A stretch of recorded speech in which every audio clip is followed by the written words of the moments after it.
Kamis 27 Agustus 2020 pada pukul 20 waktu Indonesia bagian Barat, saya dan rombongan yang berjumlah 5 orang menuju ke daerah Simpang Ampe, Kabupaten Pasaman Barat.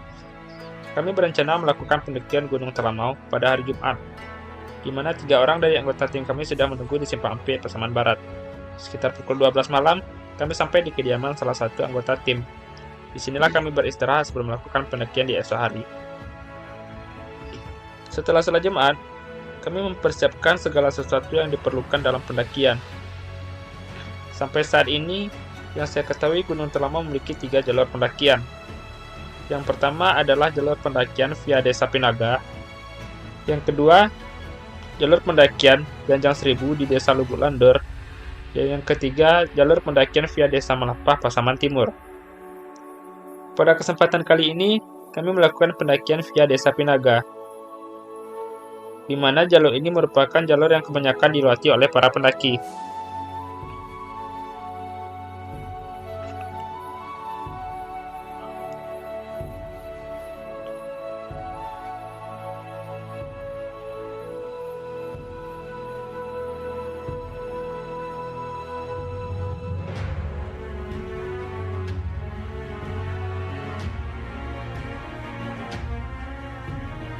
Pada pukul 4 sore, kami berangkat menuju pos via Desa Pinaga dengan menggunakan mobil pick-up.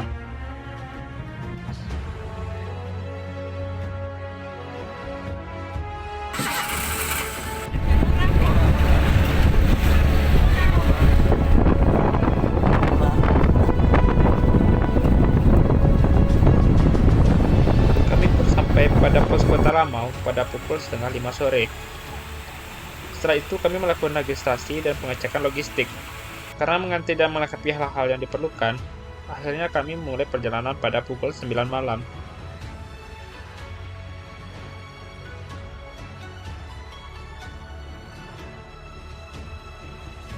Pada pukul 11 malam, kami sampai di pos Bukit Siarema Campo. Sesuai perencanaan, kami akan camp semalam di sini dan melanjutkan perjalanan di esok hari. Pada malam ini, kami berbagi cerita di depan api unggun dan di bawah langit cerah, berbulan, dan penuh bintang. Dengan melihat cuaca seperti ini, kami memiliki secercah harapan untuk menikmati pemandangan dari puncak Telamau nantinya. Selamat pagi dunia. Sebelum memulai perjalanan, menu sarapan kami kali ini adalah bubur kacang hijau yang diselingi dengan roti. Cukup lama kami menghabiskannya, karena nafsu makan di pagi hari tidak sebesar di siang ataupun di malam hari. Akhirnya, kami berangkat dari pos Bukit Siarema Campo sekitar pukul 9 pagi. Gunung Telamau memiliki trek yang panjang dibandingkan gunung-gunung lainnya yang berada di Sumatera Barat. Di gunung ini, kita mulai pendakian dari posko 1 yang memiliki ketinggian 320 meter di atas permukaan laut.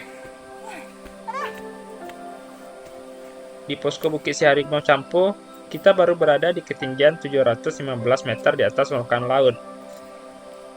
Trek dari posko 1 menuju posko 2 cukup ringan, karena masih landai dan kita pun masih melewati jalan kebun bukit sekitar kurang lebih 1,5 jam perjalanan.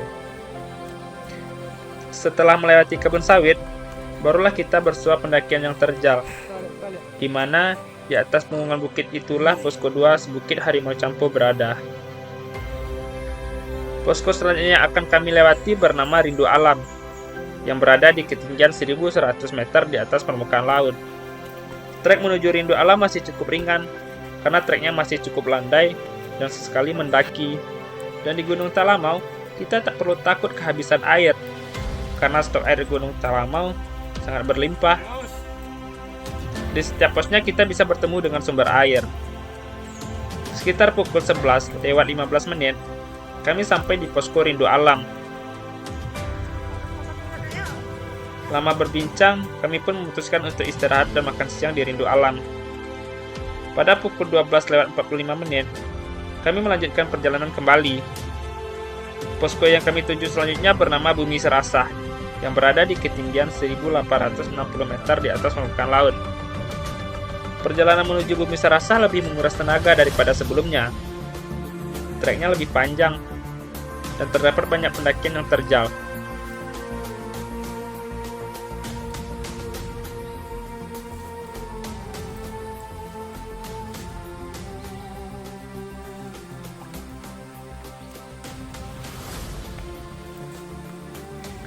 Di tengah perjalanan menuju Bumi Sarasa, hujan pun turun, sehingga kami tidak bisa mendokumentasikannya karena keterbatasan media yang kami gunakan. Kami sampai di Bumi Sarasa sekitar pukul 4 sore. Karena hujan dan hari pun sudah mulai gelap, kami memutuskan untuk camp di sini.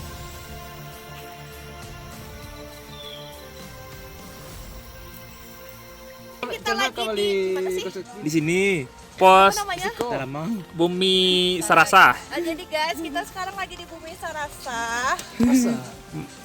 Menu kita apa nih? Lagi masak. Ini menu kita hari ini sup.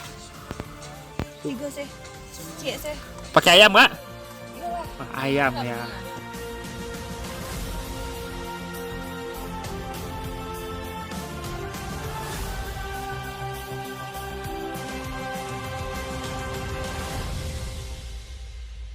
Sebelum memulai perjalanan di hari ini, kami pun sarapan terlebih dahulu.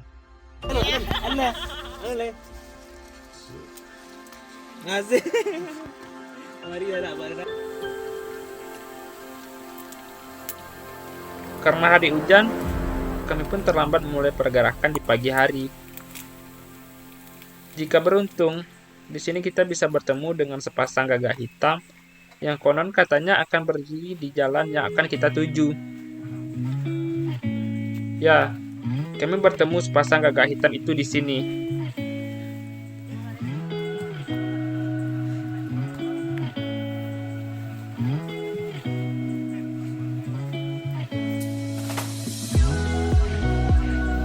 Setelah packing dan stretching, kami pun berangkat dari Bumi Sarasa sekitar pukul 11. Waktu itu ibarat pedang. Jika kamu tak menebasnya, maka kamulah yang akan ditebasnya.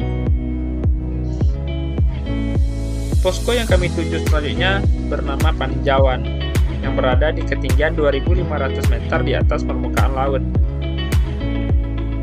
Vegetasi di trek ini pun sudah mulai berbeda dari sebelumnya. Di pertengahan jalan menuju Paninjauan, kita akan bertemu dengan simpang menuju jalur Janjang Seribu via Lubuk Landur.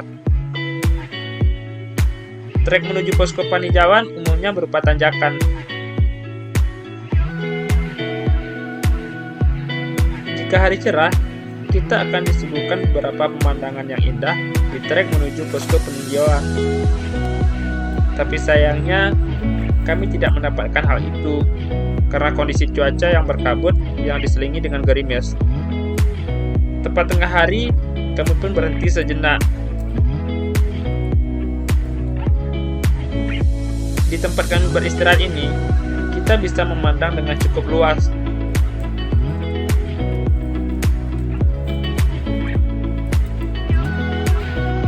Setelah itu, kami melanjutkan perjalanan kembali.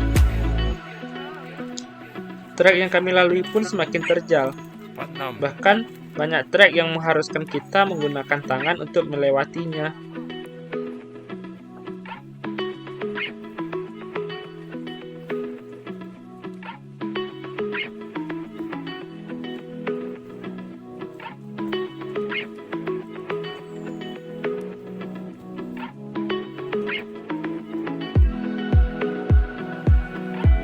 Kami pun sampai di posko peninjauan sekitar pukul 2 siang.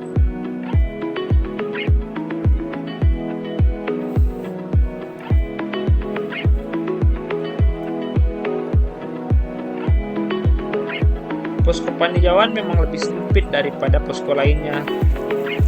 Tapi di sini kita bisa memandang dengan lebih luas sesuai dengan namanya, yaitu Paninjauan. Kami pun beristirahat sambil menikmati snack siang.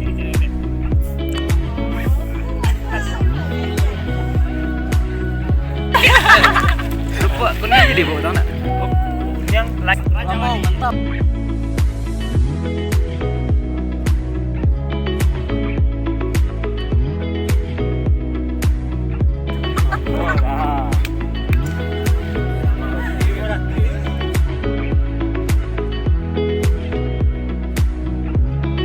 Setelah mengisi tenaga, kami pun kembali melanjutkan perjalanan. Posko yang kami tuju selanjutnya bernama Raja Wali Putih yang berada di ketinggian 2.880 meter di atas permukaan laut. Di posko Raja Walilah kami akan bermalam sebelum summit attack di esok hari. Dan akhirnya kami sampai di Telaga Putih Sangkabulan pada pukul 4 sore. Lagi dan lagi, kami harus terbasahi oleh air hujan. Ya, kami sudah sampai di Telaga Putih Sangkabulan. Telaga Putih Sangkabulan pun hampir tidak tampak karena tertutup oleh kabut. Sebelum sampai di Telaga Putih Sangkabulan, kita akan melewati kawasan Padang Siranjano yang mana kita dianjurkan membaca salam sebelum memasukinya. Akhirnya, finally kita udah sampai di Telaga Putih Sangkabulan. Mantap. Mantap. Mantap. Mantap. Setelah itu kami berbagi tugas. Ada yang mendirikan tenda, membuat minuman hangat, dan mengambil air untuk masak makan malam.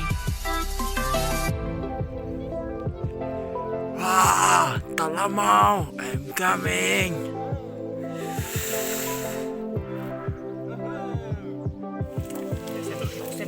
Snack malam kami kali ini adalah bakwan.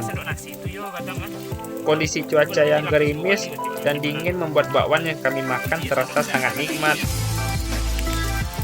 Tak percaya apa sih belut. Koki yang baru. Kita bakwan malam ini ya, Bung. Testimoni. Kurang berhasil. Hahaha. Jadi kita mau masak bakwan. Di mana kita sekarang berada di Camp Raja Wali, Gunung Talamau di ketinggian 2.800 mdpl. Snack malam kita bakwan, guys. Mari kita masak. Terus semoga enak.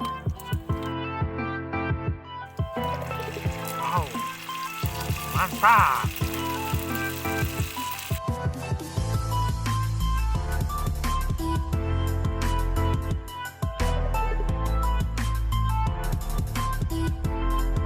Kami berencana melakukan summit attack pada pukul 5 pagi. Tapi karena hujan masih turun dan kabut pun masih menyelimuti puncak Talamau, kami pun baru memulai summit attack pada pukul 9 pagi. Gunung Talamau memiliki aturan yang lebih ketat dibandingkan gunung-gunung lainnya yang berada di Sumatera Barat.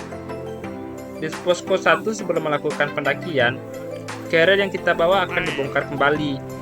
Hal itu bertujuan untuk mendata barang-barang yang kita bawa, mulai dari barang pribadi, kelompok, bahan logistik, dan semua barang yang akan menemani kita di gunung. Kemudian nantinya, pada saat kita sudah turun, semua barang tersebut juga akan didata kembali. Oleh karena itu, Gunung Talamau sangat dikenal dengan kebersihan selain dengan keindahannya. Ya, dan akhirnya pada pukul setengah 10, kami sampai di atap tertinggi Sumatera Barat, Puncak Gunung Talamau, 2.982 meter di atas permukaan laut. Konon katanya, di puncak Gunung Talamau kita dapat melihat 13 telaga. Tapi karena mungkin cuaca yang berkabut, kami hanya dapat melihat 6 dari 13 telaga.